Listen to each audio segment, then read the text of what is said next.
వీక్షకులందరికీ పరాభవనామ నూతన సంవత్సర ఉగాది శుభాకాంక్షలు.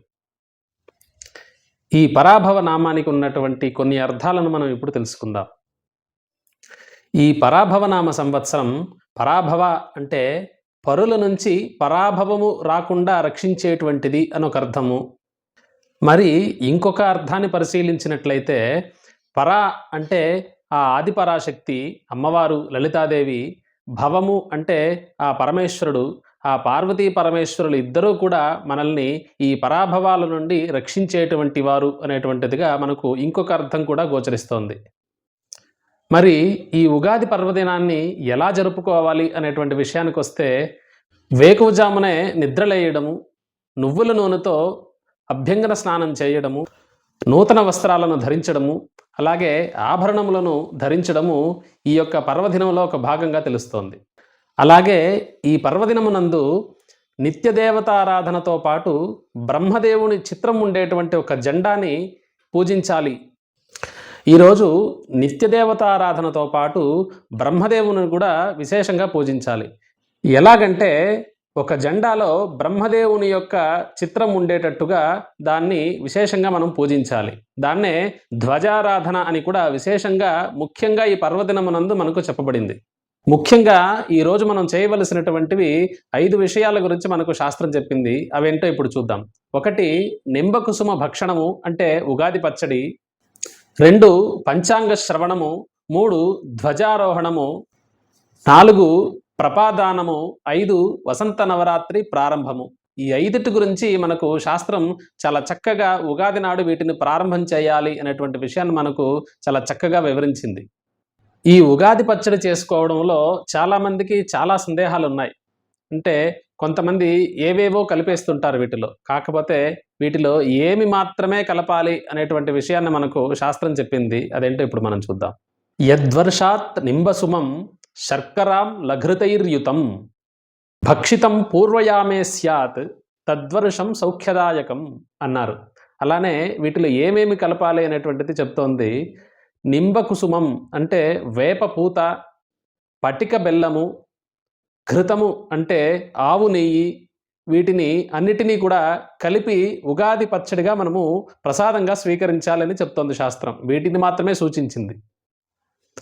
ఎవరైతే ఈ విధంగా ఈ నింబకుసుమ భక్షణాన్ని సేవిస్తారో ప్రసాదంగా, వారికి తద్వర్షం సౌఖ్యదాయకం, సౌఖ్యంగా ఆ యొక్క సంవత్సరం అనేది సౌఖ్యదాయకంగా గడుస్తుంది అనేటువంటి విషయాన్ని మనకు ఋషులు ఈ విధంగా తెలియజేశారు.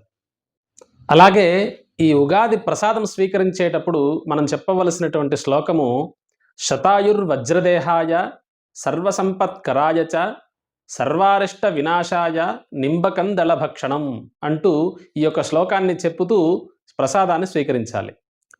ఈ ఉగాది రోజున చేయాల్సినటువంటి వాటిల్లో ముఖ్యమైనటువంటి ఇంకొక ఘట్టం అంటూ ఉంటే అది పంచాంగ శ్రవణము, పఠనము. అందులో పంచాంగము ఈ పంచ అంగములను స్మరించుకోవడం చేత కలిగేటువంటి పుణ్య ఫలితాన్ని వివరిస్తోంది. ఇప్పుడు చెప్దాం. తిథేశ్చ శ్రియమాప్నోతి వారాదాయుష్యవర్ధనం నక్షత్రాద్ధరతే పాపం యోగాద్ రోగ నివారణం కరణాత్ కార్యసిద్ధిశ్చ పంచాంగం ఫలముత్తమం అన్నారు. అంటే ఈ తిథివార నక్షత్రాదులను స్మరించడం చేత తిథి వలన సిరి సంపదలు, వారము వలన ఆయురభివృద్ధి, నక్షత్రాద్ధరతే పాపం నక్షత్రాన్ని స్మరించడం చేత పాప విముక్తి, యోగాద్ రోగ నివారణం యోగాన్ని చెప్పడం చేత రోగములన్నీ నివారణ పొందటము, ఇవన్నీ కూడా మనకు కరణాత్ కార్యసిద్ధిశ్చ ఈ కరణాన్ని చెప్పడం చేత కార్యములన్నీ సిద్ధించడము, ఈ రీతిలో పంచాంగములను స్మరించడం చేత మనకు ఉత్తమమైనటువంటి ఫలితాలను ఇస్తుందని చెప్తోంది శాస్త్రం. ఈ ఉగాది పర్వదినములో 5 విషయాలని మనం చెప్పుకున్నాం కదా. అందులో ఒకటి ప్రపాదానము అని పేరు. ఈ ప్రపాదానం అంటే మట్టి కుండతో నీటిని ఏర్పాటు చేయడం, అందరికీ కూడా దాహశాంతి కొరకు అందరికీ నీటిని దానంగా ఇచ్చేటువంటి ప్రక్రియగా ఈ రోజు నుంచి మొదలై 4 మాసముల వరకు ఈ యొక్క ప్రపాదానాన్ని అందరూ నిర్వర్తించాలి అని చెబుతోంది శాస్త్రం. అలాగే ప్రతి ఒక్కరూ కూడా ఈ పంచాంగ శ్రవణము పఠనాన్ని కూడా అందరూ వినాలి, చేయాలి అంటోంది శాస్త్రం. ఎందుకంటే ఈ పంచాంగ పఠనము శ్రవణం చేత గంగా స్నాన ఫలితం లభిస్తోందని చెబుతోంది శాస్త్రం. అందరూ కూడా పరాభవ అనేటువంటి పదం చేత ఓటమితో కూడినటువంటి సంవత్సరమేమో, అపజయాలతో కూడినటువంటి సంవత్సరమేమో అని భయపడుతూ భయభ్రాంతులకు గురవుతూ ఉన్నారు. కాకపోతే ఇది మనలోని స్వీయ మార్పును కోరుకునేటువంటి సంవత్సరంగా ఉండబోతోందని మనం గుర్తించాలి. ఈ పరాభవనామ సంవత్సరము మనలోని బలహీనతలపై విజయం సాధించేటువంటి సంవత్సరంగా మారాలని మనం ప్రయత్నం చేత విజయం సాధించాలని ఆశిస్తూ స్వస్తి.